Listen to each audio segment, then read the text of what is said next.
Hello guys, आज की GK की वीडियो में आप सभी लोगों का स्वागत है। आज की वीडियो में हम 40 most important question answer cover करेंगे जो कि हाल फिलहाल के एग्जाम में पूछे गए हैं। तो वीडियो को पूरा अंत तक देखिएगा।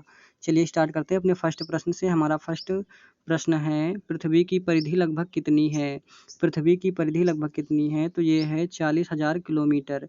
40,000 किलोमीटर पृथ्वी की परिधि है, यानी कि ऑप्शन नंबर बी जो है इस प्रश्न का बिल्कुल राइट आंसर हो जाएगा। चलिए अगला प्रश्न देखते हैं। अगला प्रश्न है हमारा, पृथ्वी का झुकाव कोण कितना होता है? पृथ्वी का झुकाव कोण जो है वो कितना होता है? तो ये होता है 23.5 डिग्री। 23.5 डिग्री पृथ्वी का झुकाव कोण होता है, यानी कि ऑप्शन नंबर ए जो है इस प्रश्न का बिल्कुल राइट आंसर हो जाएगा।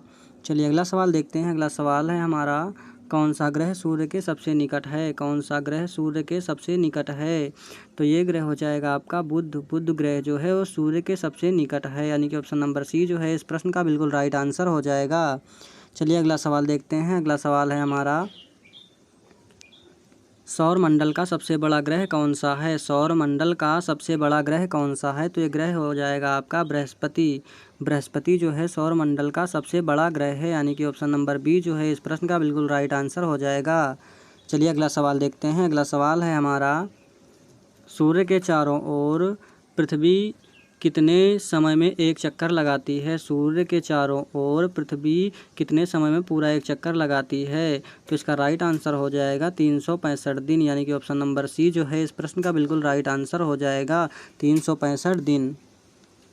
चलिए अगला सवाल देखते हैं। अगला सवाल है हमारा, पृथ्वी पर सबसे लंबा दिन कब होता है? पृथ्वी पर सबसे लंबा दिन कब होता है?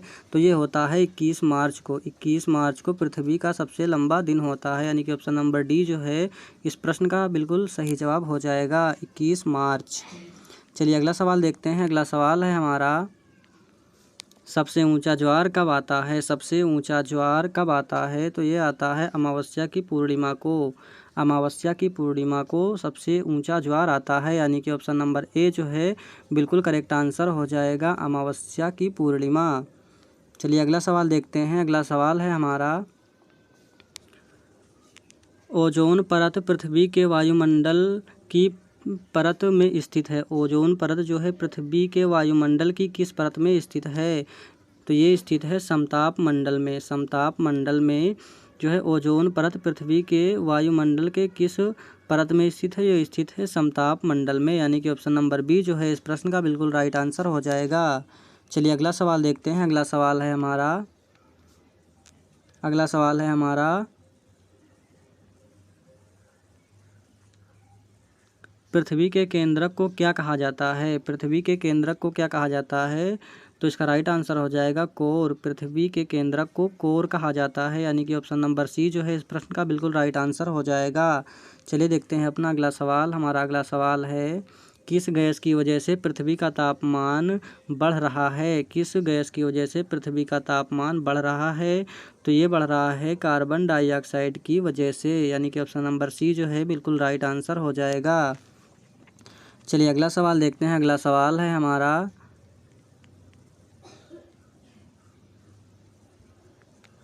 भारत का सबसे बड़ा राज्य क्षेत्रफल की दृष्टि से कौन सा है? भारत का सबसे बड़ा राज्य क्षेत्रफल की दृष्टि से कौन सा है? तो यह है राजस्थान, यानी कि ऑप्शन नंबर बी जो है इस प्रश्न का बिल्कुल राइट आंसर हो जाएगा। चलिए अगला सवाल देखते हैं। अगला सवाल है हमारा, भारत का दक्षिणी छोर कौन सा है? भारत का दक्षिणी छोर कौन सा है? इंदिरा पॉइंट। इंदिरा पॉइंट जो है भारत का दक्षिणी छोर है, यानी कि ऑप्शन नंबर डी जो है इस प्रश्न का बिल्कुल राइट आंसर हो जाएगा।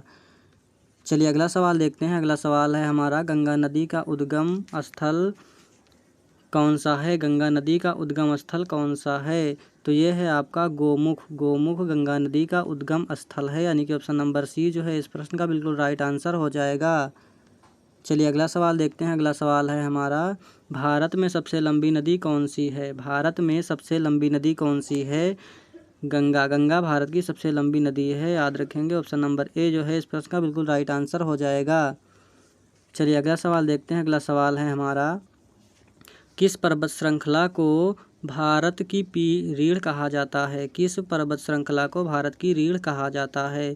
तो ये कहा जाता है सतपुड़ा को। सतपुड़ा, यानी कि ऑप्शन नंबर बी जो है इस प्रश्न का बिल्कुल राइट आंसर हो जाएगा। चलिए अगला सवाल देखते हैं। अगला सवाल है हमारा, थार रेगिस्तान मुख्यतः किस राज्य में स्थित है? थार रेगिस्तान मुख्यतः किस राज्य में स्थित है? तो ये स्थित है राजस्थान में, यानी कि ऑप्शन नंबर बी जो है इस प्रश्न का बिल्कुल राइट आंसर हो जाएगा, राजस्थान। चलिए अगला सवाल देखते हैं। अगला सवाल है हमारा, कौन सा राज्य चाय उत्पादन के लिए प्रसिद्ध है? कौन सा राज्य चाय उत्पादन के लिए प्रसिद्ध है? तो ये प्रसिद्ध है असम। असम राज्य जो है चाय के उत्पादन के लिए प्रसिद्ध है, यानी कि ऑप्शन नंबर सी जो है इस प्रश्न का बिल्कुल राइट आंसर हो जाएगा, असम। चलिए अगला सवाल देखते हैं। अगला सवाल है हमारा, भारत की सबसे ऊंची चोटी कौन सी है? भारत की सबसे ऊंची चोटी कौन सी है?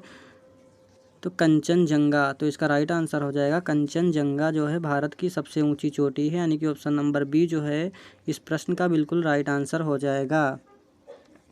चलिए अगला सवाल देखते हैं। अगला सवाल है हमारा, सुंदरबन डेल्टा किस नदी द्वारा बनाया गया? सुंदरबन डेल्टा किस नदी द्वारा बनाया गया? तो इस प्रश्न का राइट आंसर हो जाएगा गंगा ब्रह्मपुत्र, यानी कि ऑप्शन नंबर ए जो है इस प्रश्न का बिल्कुल राइट आंसर हो जाएगा। चलिए अगला सवाल देखते हैं। अगला सवाल है हमारा, भारत में मानसून किस दिशा में प्रवेश करता है? भारत में मानसून किस दिशा में प्रवेश करता है? तो इस प्रश्न का राइट आंसर हो जाएगा दक्षिण पश्चिम से, यानी कि ऑप्शन नंबर सी जो है बिल्कुल राइट आंसर हो जाएगा। चलिए अगला सवाल देखते हैं। अगला सवाल है हमारा, पृथ्वी का औसतन तापमान लगभग कितना होता है? पृथ्वी का औसतन तापमान लगभग कितना होता है? तो ये होता है 15 डिग्री सेल्सियस। 15 डिग्री सेल्सियस पृथ्वी का औसतन तापमान होता है, यानी कि ऑप्शन नंबर ए जो है इस प्रश्न का बिल्कुल राइट आंसर हो जाएगा। चलिए अगला सवाल देखते हैं। अगला सवाल है हमारा, जलवायु और मौसम में मुख्यतः अंतर क्या है? जलवायु और मौसम में अंतर क्या है? तो इसमें अंतर है समयावधि का, यानी कि ऑप्शन नंबर ए जो है इस प्रश्न का बिल्कुल राइट आंसर हो जाएगा। चलिए अगला सवाल देखते हैं। अगला सवाल है हमारा, मानसून का प्रमुख कारण क्या है? मानसून का प्रमुख कारण क्या है? तो इसका कारण है वायुदाब में परिवर्तन। वायुदाब में परिवर्तन जब होता है ये इसका मुख्य कारण है, यानी कि ऑप्शन नंबर सी जो है इस प्रश्न का बिल्कुल राइट आंसर हो जाएगा, वायुदाब में परिवर्तन। चलिए अगला सवाल देखते हैं। अगला सवाल है हमारा स्क्रीन पर, ग्रीन हाउस प्रभाव किसके कारण होता है? ग्रीन हाउस प्रभाव किसके कारण होता है? तो ये होता है कार्बन डाइऑक्साइड और मीथेन के कारण। कार्बन डाइऑक्साइड और मीथेन के कारण ग्रीन हाउस प्रभाव होता है, यह इसका मुख्य कारण होता है। चलिए ऑप्शन नंबर सी जो है इस प्रश्न का बिल्कुल राइट आंसर है। चलिए अगला सवाल देखते हैं। अगला सवाल है हमारा स्क्रीन पर, एक नीनो प्रभाव किससे संबंधित है? एक नीनो प्रभाव किससे संबंधित है? तो ये संबंधित है प्रशांत महासागर से, यानी कि ऑप्शन नंबर सी जो है बिल्कुल करेक्ट आंसर हो जाएगा। चलिए अगला सवाल देखते हैं। सवाल नंबर 26 स्क्रीन पर, विश्व में सबसे अधिक वर्षा कहाँ होती है?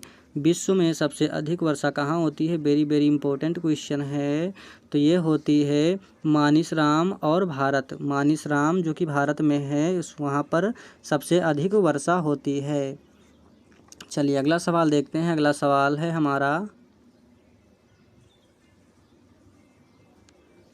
हवा की गति को मापने के लिए किस यंत्र का उपयोग किया जाता है? हवा की गति को मापने के लिए किस यंत्र का उपयोग किया जाता है? एनीमोमीटर का उपयोग किया जाता है हवा की गति को नापने के लिए, यानी कि ऑप्शन नंबर सी जो है बिल्कुल करेक्ट आंसर हो जाएगा। चलिए अगला सवाल देखते हैं। अगला सवाल है हमारा स्क्रीन पर, वायु दाब को मापने के लिए किस यंत्र का उपयोग किया जाता है? वायु दाब को मापने के लिए किस यंत्र का उपयोग किया जाता है? बैरोमीटर का उपयोग वायु दाब को मापने के लिए किया जाता है, यानी कि ऑप्शन नंबर ए जो है इस प्रश्न का बिल्कुल राइट आंसर हो जाएगा। चलिए अगला सवाल देखते हैं। अगला सवाल है हमारा, भारत में शीत ऋतु में वर्षा किस कारण से होती है? भारत में शीत ऋतु में वर्षा किस कारण से होती है?